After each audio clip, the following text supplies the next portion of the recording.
Three people have sadly lost their lives following heavy downpours in the Chris Hani district in the Eastern Cape. Police say two men have drowned in the Umanko River. One body has been recovered. The search, we understand, is continuing for the other. Now, in a separate incident, a body was found in Owen Street near the Komani River. In KZN, rescue teams are searching for a grade 11 pupil believed to have been swept away by flooding there.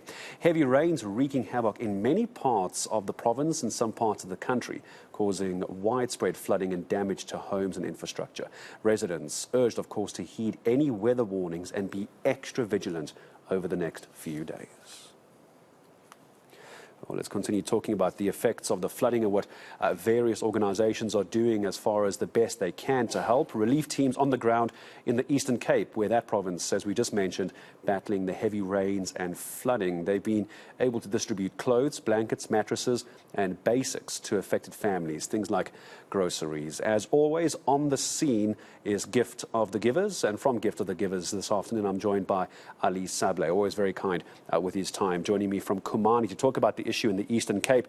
And Ali, I know we're going to talk about Mpumalanga and Gauteng in a moment. Just give me the latest. What are your teams seeing and what are they having to do in the Eastern Cape? Good afternoon.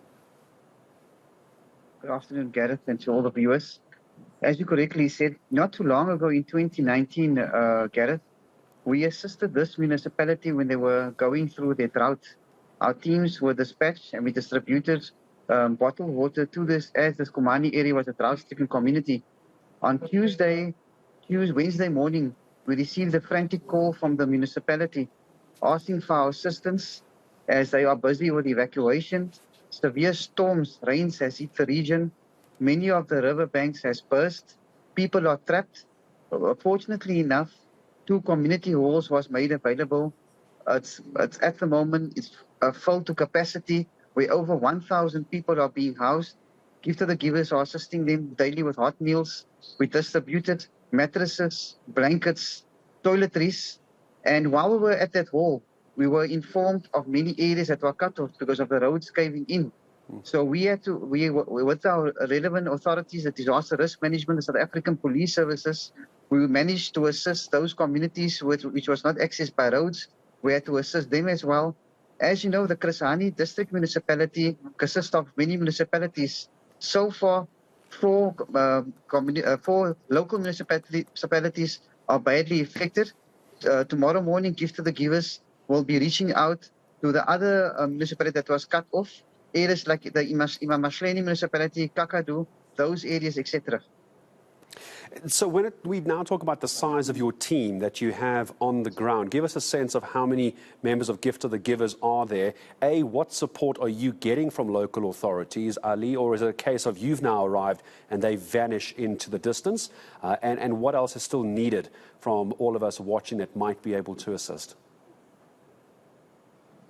The cooperation, especially in the Komani region, between business and the municipality and the relevant authorities has been great. Everyone has come on board. Local businesses has come on board, dropping goods as they understand this is a humanitarian crisis.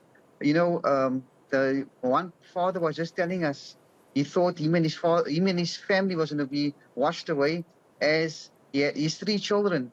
He had to hang some on the back, some on the side. He had to pull his wife through the water.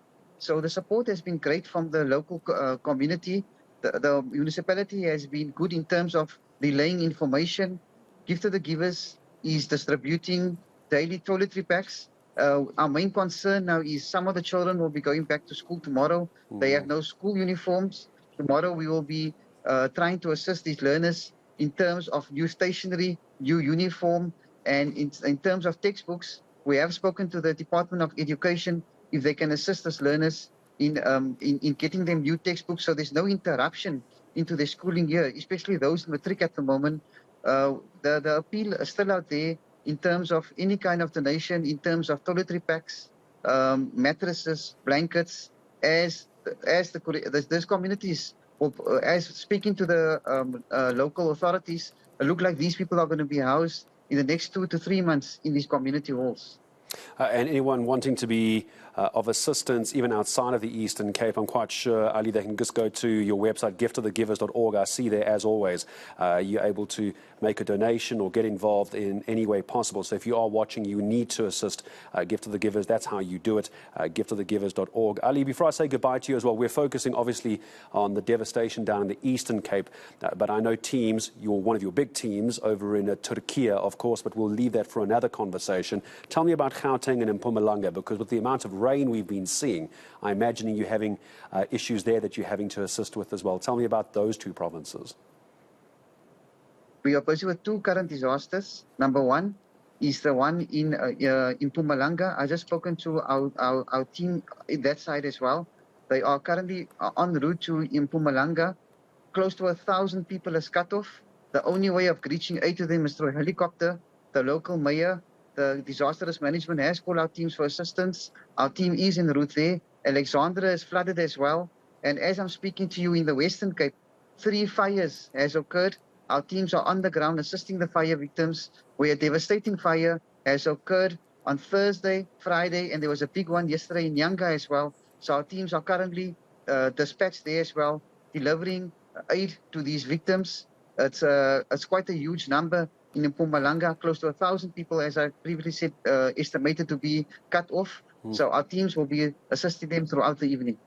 And incredible work, as always, from Gift of the Givers, responding so very quickly, assisting where they can with other NGOs, government, local businesses, as well as search and rescue. And Alia, all the very best to you and your teams around the country and internationally. I'm sure we'll talk about Turkey at a later stage. We have Des Tathia, eNCA senior reporter. He's over with Gift of the Givers in Turkey after that devastating earthquake.